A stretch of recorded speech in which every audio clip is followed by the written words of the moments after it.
O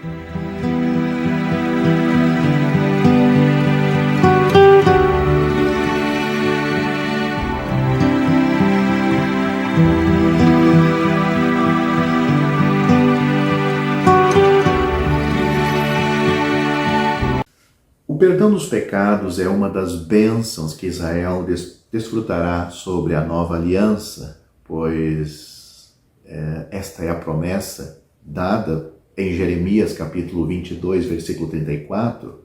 O perdão dos pecados podemos compartilhar agora, porque o sangue sobre o qual a nova aliança será baseada já foi derramado.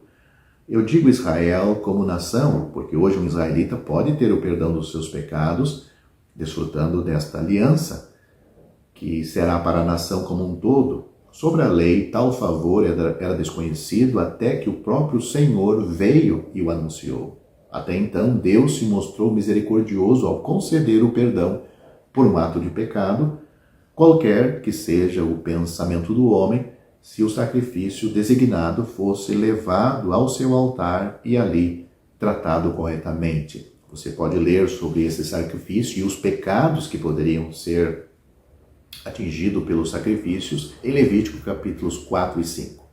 Pois além do sacrifício, ninguém poderia contar com o perdão garantido a eles, o perdão plenário dos pecados que conhecemos, não era dispensado naqueles dias. A revelação feita a Israel, através do profeta Jeremias, no entanto, previu isto, e a voz de João Batista, chamando o povo ao batismo de arrependimento para a remissão dos pecados, anunciou a proximidade deste favor. Você pode ler com calma Jeremias capítulo 31, versículos 31 e 34 e Hebreus capítulo 8, versículo 12, capítulo 10, versículo 17. No entanto, nem Jeremias, nem João foram comissionados para pregá-lo, ainda era um favor a ser esperado, um favor também certamente desejado, pois a multidão, incitada pela pregação penetrante de João Batista, foi batizada por ele no Jordão, confessando os seus pecados. João pregou e multidões foram atraídas e submeteram a este rito. A ordenança especial de Deus em seus dias, que era, ao mesmo tempo, a confissão de sua necessidade e a expressão de sua esperança de que Deus a atenderia. Eles foram lançados sobre Deus. A lei, eles, evidentemente, sentiam e sabiam. Não poderiam, pela provisão do ritual mosaico, suprir o que era desejado.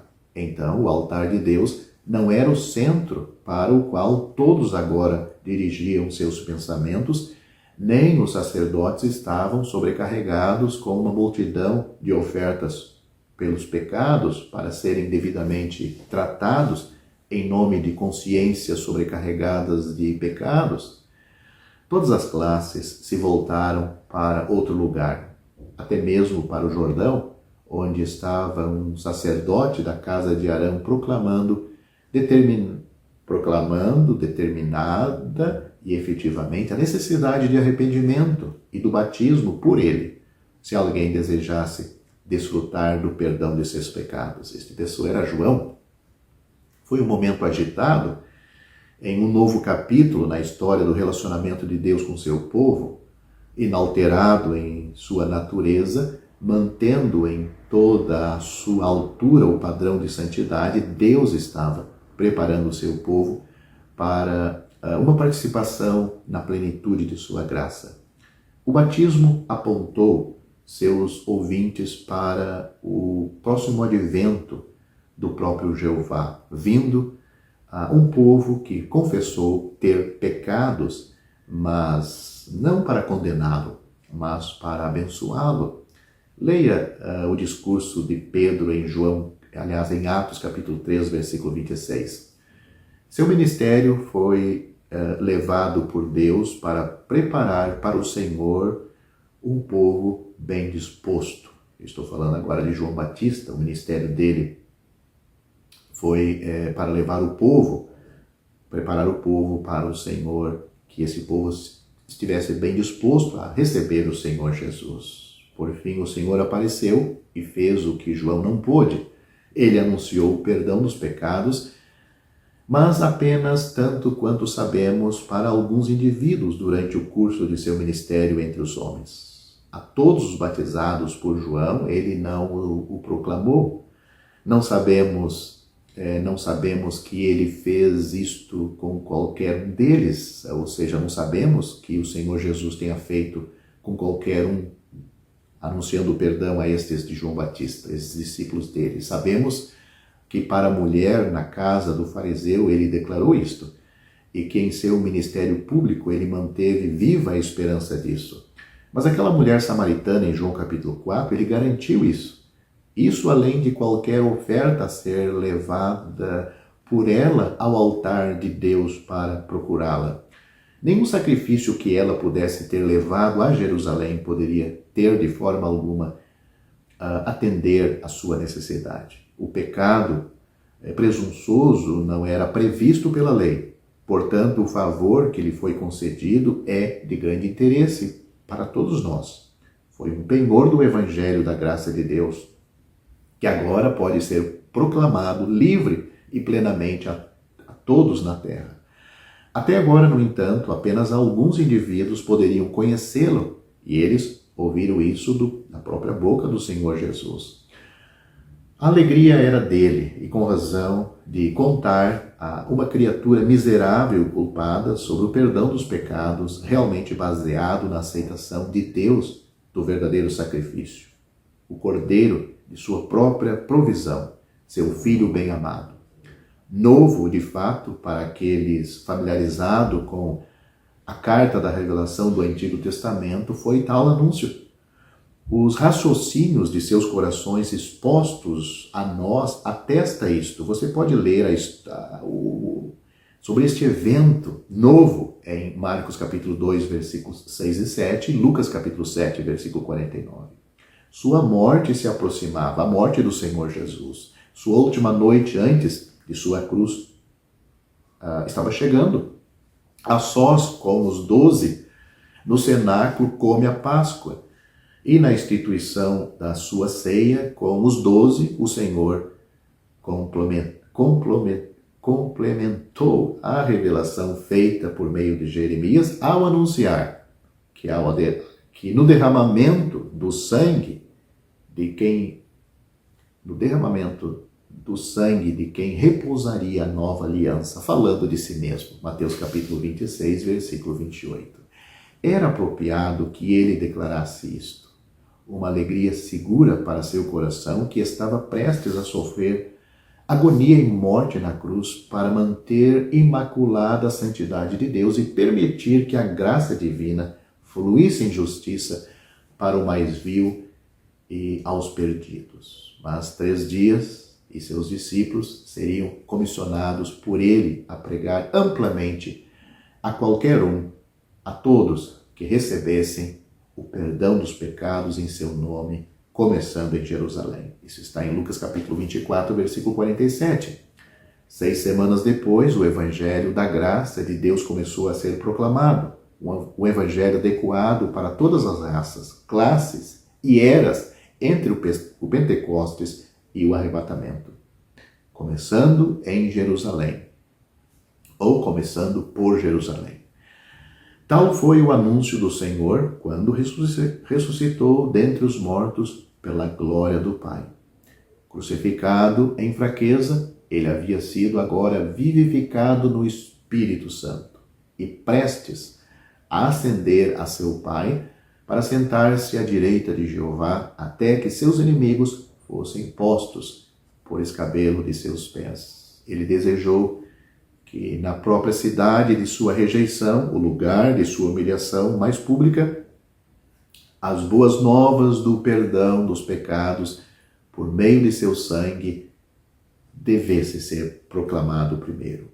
Jerusalém, então, em toda parte, no mar e na terra, entre raças civilizadas e bárbaros, norte, sul, leste e oeste, onde quer que os filhos dos homens habitem, a proclamação divina do perdão pleno de seus pecados poderia ser levado por aqueles que se regozijavam em seu próprio nome, em nome do Senhor Jesus, para que Pedro pudesse pregá-lo em Cesareia para a família e amigos do centurião Cornélio, e Pedro foi autorizado a proclamá-lo, aliás, melhor dizendo, Paulo foi autorizado a proclamá-lo a um grupo para o qual ele era um estranho, reunido na sinagoga de Antioquia da Pisídia, o perdão dos pecados. Doce mensagem. De lugar em lugar e de nação em nação, este evangelho se espalhou. Os convertidos em Éfeso, um grande centro de idolatria, o receberam. Efésios capítulo 1, versículo 17. Os santos em Colossos se regozijaram com isso. Colossenses capítulo 1, versículo 14. Todas as classes de cristãos a quem João escreveu tinha certeza disso. Não João Batista, mas o apóstolo João. 1 João capítulo 2, versículo 12. Nos tempos apostólicos não havia dúvida sobre isso. Ninguém naqueles dias compartilhava da plena bênção cristã sem ela, o perdão dos pecados. Assim ainda é, pois, o conhecimento dele, recebido no coração pela fé, e de maneira comum a condição necessária para receber o dom do Espírito Santo e seu acompanhamento de todas as bênçãos. O perdão dos pecados foi pregado. O perdão pelo sangue de Cristo foi uma proclamação da parte de Deus, mas baseado em um sacrifício que Deus havia aceitado. Consequentemente, os escritores sagrados do Novo Testamento o apresentam desta maneira dupla.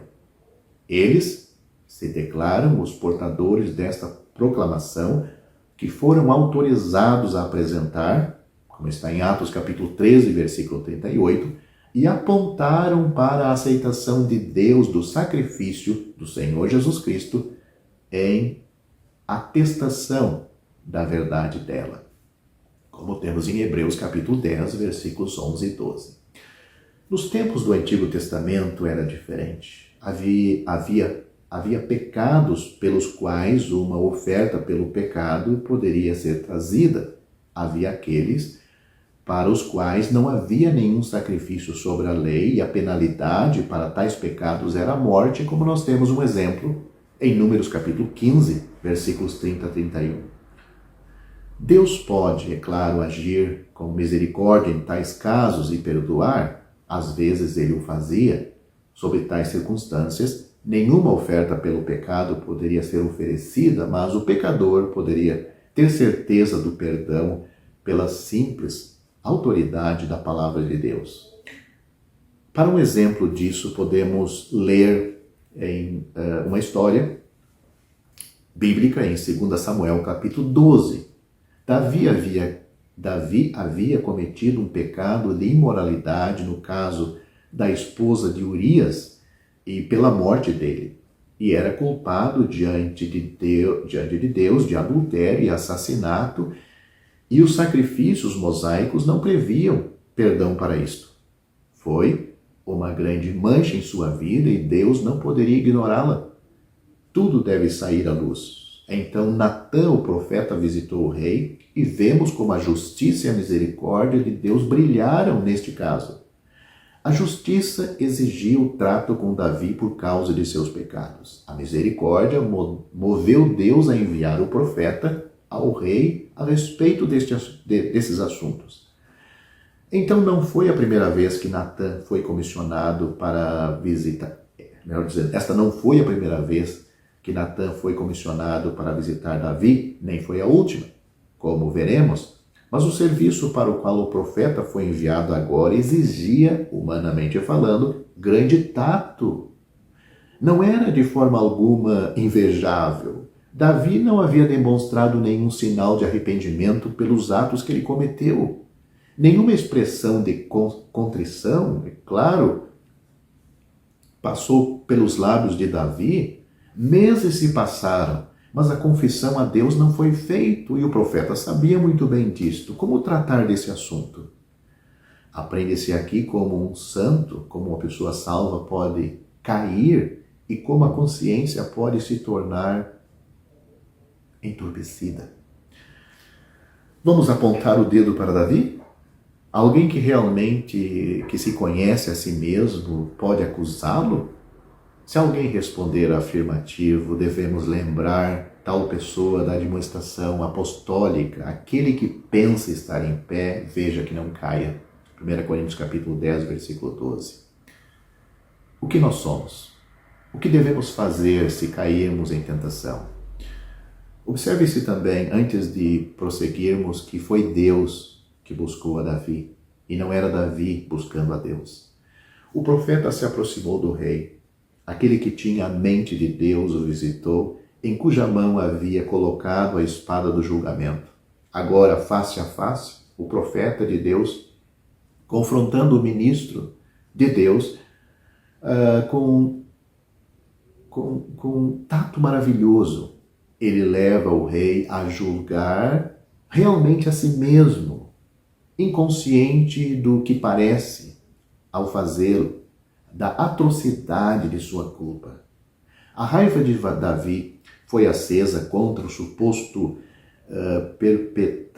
perpetrador de tal injustiça cruel na suposta história criada pelo profeta.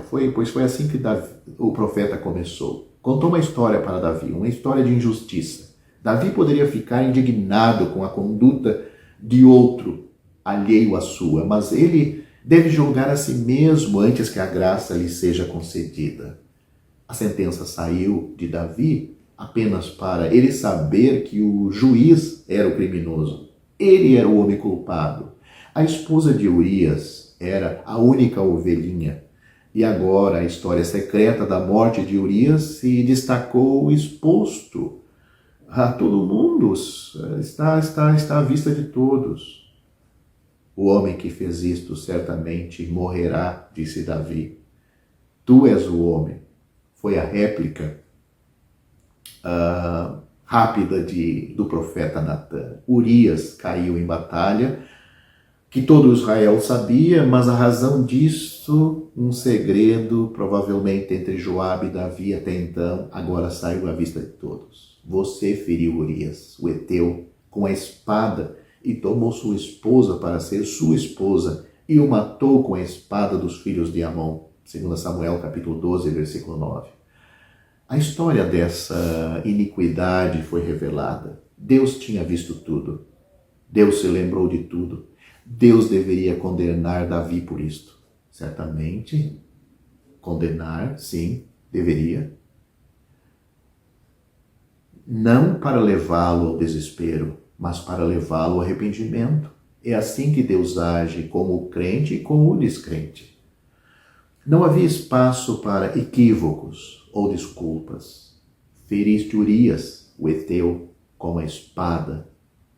Era esta a mensagem clara do profeta, da parte de Deus, e que ele bem sabia. Mas Davi não deferiu nenhum golpe.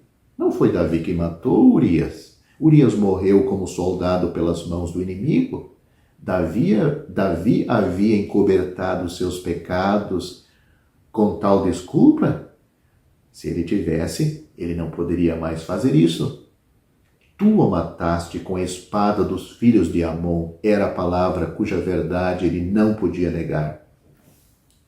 Toda a distinção entre a culpa legal e a culpa moral foi, neste caso, demolida. Nenhuma sentença de morte foi assinada por Davi. Os amonitas que feriram Urias ignoravam perfeitamente a conspiração de Davi contra a vida de seu fiel servo. No entanto, aos olhos de Deus, foi tanto o ato de Davi como se ele tivesse assassinado, aliás, melhor dizendo, assinado a sentença de morte para a execução pública de Urias ou tivesse estendido sua própria mão e o matado. Você feriu, tu mataste, foi a palavra de Deus dita pelo profeta a Davi. Toda a transação foi assim exposta. Silenciosamente, com sucesso, sem dúvida, Davi imaginou que o caso havia sido bem administrado. Estas coisas tu fizeste, e eu fiquei calado.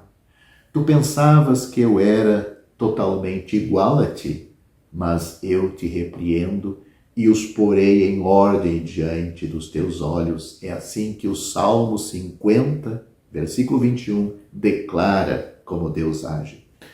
Davi agora não estava enganado. Deus não ignorava seus pecados, Deus não tinha sido indiferente.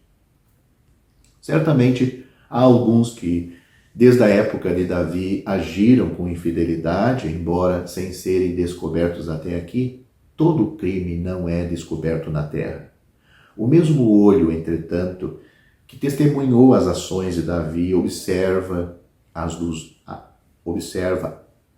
dos outros. E Deus, que se lembrou dos pecados de Davi, não esquece do trato injusto da parte dos outros. Seja neste mundo ou no próximo, Deus, o governador moral, assume tais controvérsias e as resolve. Condenado pelo profeta, o rei nada tem a dizer senão reconhecê-lo. Pequei contra o Senhor. Foi tudo o que ele disse, foi tudo o que Davi disse. Confessar era tudo o que ele podia fazer. Isso era tudo o que era necessário para que a graça de Deus no perdão fosse estendido a ele, a Davi. Pequei contra o Senhor. Mas outros disseram assim, mas sem propósito, sem ser real, pois Deus lê o coração e conhece o motivo da criatura. Faraó podia dizer, eu pequei desta vez, Êxodo capítulo 9, versículo 27, quando alarmado pelo trovão e granizo e desejoso de sua remoção, no entanto, ele não se arrependeu verdadeiramente, pois pecou ainda mais e endureceu o coração quando os poderosos trovões cessaram. Uma segunda vez ele confessou o mesmo quando os gafanhotos destruíram a vegetação, tudo o que o granizo havia poupado, em Êxodo capítulo 10, versículos 16 e 17, Saul disse a Samuel, pequei, mas traiu o estado do seu coração, e esta confissão, quando ele acrescentou, no entanto, honra-me agora diante dos anciãos do meu povo e diante de Israel. 1 Samuel capítulo 15, versículo 30. Judas, ao ver o Senhor, que fora condenado, confessou aos príncipes sacerdotes que havia pecado. Mateus capítulo 27, versículo 4. Ele provavelmente havia contado, Judas provavelmente havia concluído e havia contado com a libertação do Senhor e assim esperava ficar com o dinheiro sem ser culpado de sua morte. Em nenhum desses casos houve verdadeiro arrependimento. No caso de Davi, era muito diferente. Ele não estava pensando em seu caráter diante dos homens e como isso poderia ser removido. Ele viu e confessou qual era a sua culpa diante de Deus. Assim lançou-se sem reserva sobre Deus. Agora, aquele que realmente faz isto, nunca se arrependerá disto. Pequei contra o Senhor. Uma confissão curta, real, mas solene, um reconhecimento de que estava nas mãos de Deus e merecia apenas a morte por seus crimes. O Senhor perdoou o teu pecado, não morrerás. Foi a réplica imediata e tranquilizadora do profeta. A misericórdia de Deus podia ser estendida a alguém condenado por culpa de sangue.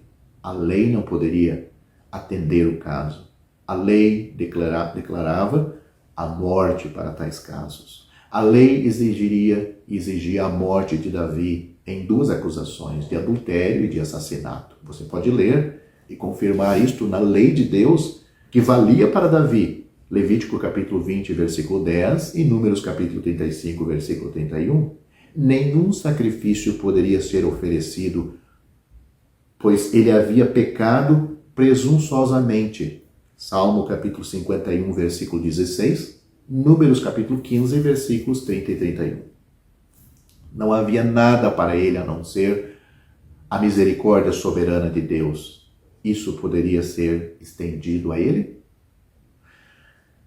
Deus não o deixou um só momento em dúvida. O profeta não teve que ir embora e esperar até que pudesse assegurar-lhe seu perdão. Imediatamente após a confissão de Davi, Natan declarou com autoridade: o Senhor perdoou o teu pecado, não morrerás.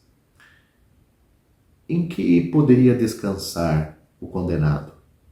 Na palavra de Deus. Ele não tinha mais nada. E naquela palavra, uma vez proferida, e nunca sobre a qual lemos repetida. Uma vez proferida, sim, Deus tem que falar duas vezes? Davi não perguntou mais nada sobre isto. Ele ouviu com certeza e se alegrou com a misericórdia de seu Deus. Como ele, a mulher em Lucas capítulo 7, aceitou sem questionar o anúncio do Senhor Jesus sobre o perdão dela. Os outros convidados podem questionar naquela ocasião de Lucas 7 sobre este perdão que o Senhor estava concedendo a ela, mas ela não. Alguém poderia supor que ela saiu daquela casa de outra forma que não em paz? Assim com Davi. Ele não interrogou o profeta para ter certeza de que não havia engano. Cada um certamente aceitou o que foi dito e o recebeu como predito.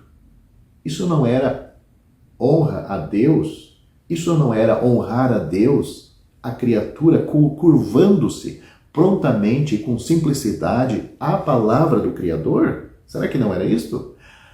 Quão diferentemente muitos agem hoje em dia a respeito do perdão de Deus que está em sua palavra com muito mais revelação do que era nos dias de Davi.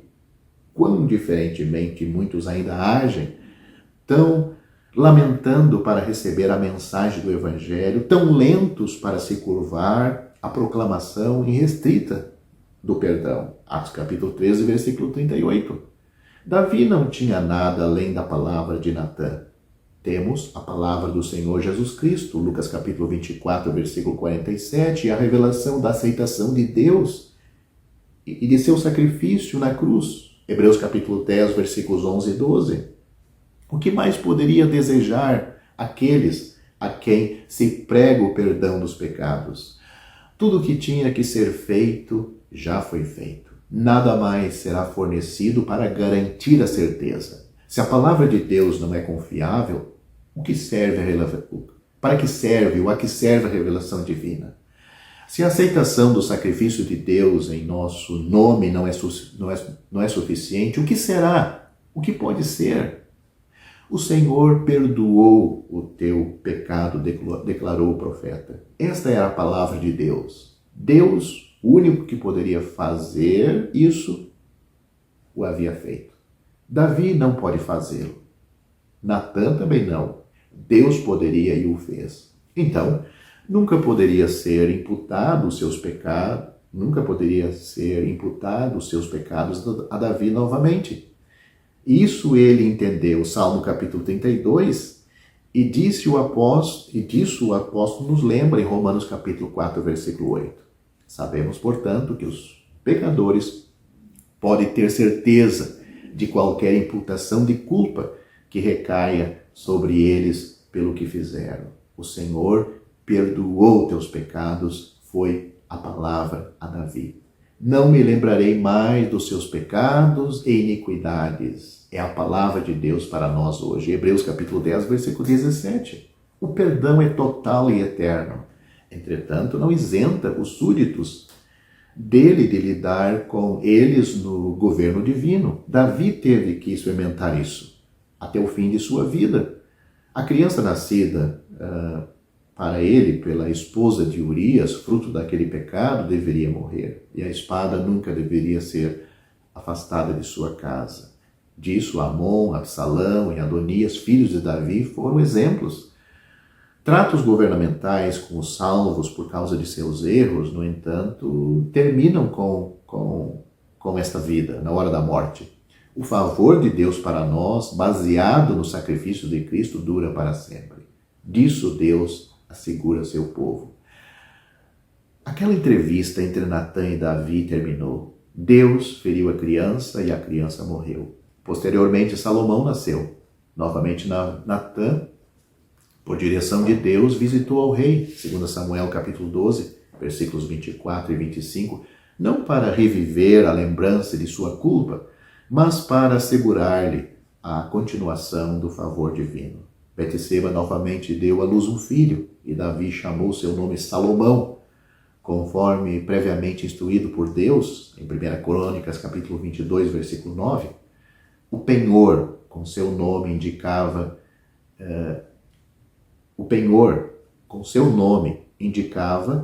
e era uma indicação de paz e sossego em Israel durante o reinado daquele filho.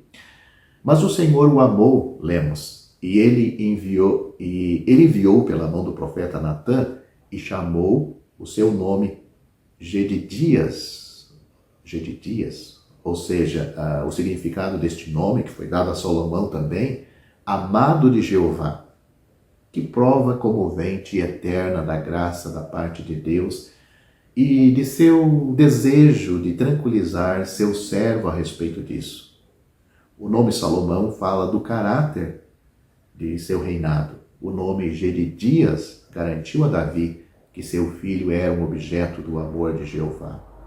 Mas, excedendo a graça a que somos chamados e nos alegra, visto que nós, como Davi, precisamos de perdão, somos ensinados na palavra de Deus que, como súditos da graça divina, somos amados de Deus e pode ser descrito pelo Espírito Santo como amados de Deus Pai. Você pode ler isto, Romanos capítulo 1, versículo 7, 1 Tessalonicenses capítulo 1, versículo 4 e Judas, versículo 1.